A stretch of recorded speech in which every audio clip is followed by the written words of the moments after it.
I didn't think I would be asking this question at half-time, but after that second half, did City deserve the victory, Kit? I mean, overall in the game, I think for the chance they created first half, yeah, but I mean, you've got to say fair play to Leeds. They looked down and out at half-time, and if they had continued the same, they would have been, but, you know, change of personnel, change of formation in the second half, they had a right go, and City looked like they were struggling to create too much, and Leeds were in the ascendancy, but I mean, it's a great finish in the end, the winning goal from Phil Foden, so I think probably not in the second half performance, but maybe chances overall in the game. Yeah. You can't say City didn't deserve it, but Leeds were very good second half and certainly scared City big time. Well, football can be cruel sometimes, can't it? I mean, if you feel like after the performance of that second half from Leeds, they deserve something out of this today. On the balance of the second half, definitely, yes. Kit's right, they could have been 3 or 4 down in the first half. Probably getting in at half-time, only 2. They've managed to regroup. And what they've produced in that second half, for me, answers a lot of questions. There's been a lot of talk about Daniel Farke's future.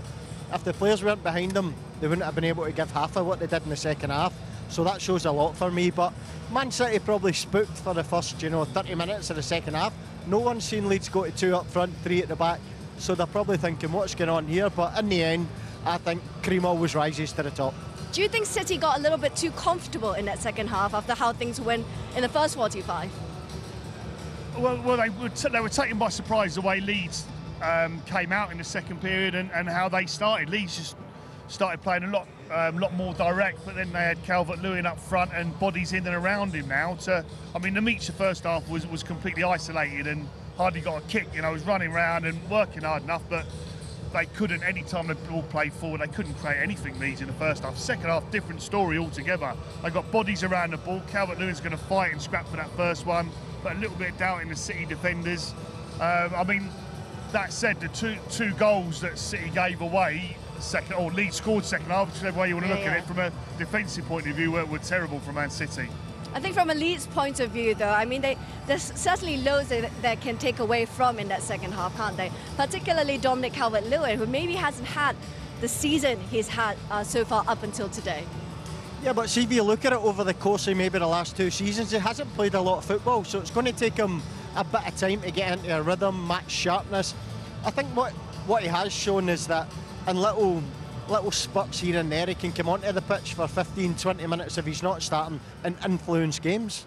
Yeah, and is he someone that perhaps you'd say changed that game in that second half? It was Daniel Farke, who maybe at times this season has been criticised for not making substitutions early enough. He responded today. Granted, he didn't walk away with the 3 points, but he responded well today. Yeah, I mean, he's probably sitting in there at half-time thinking, I'm being forced into changes here that he probably wouldn't have made otherwise, but I think Leeds might have stumbled on something. We were speaking about it here, teams ain't used to playing against 2 up front, 3 at the back, people kicking it long. I can imagine them playing like that at Ellen Road in a horrible atmosphere, the fans right on top of you. Do you think this formation will stick?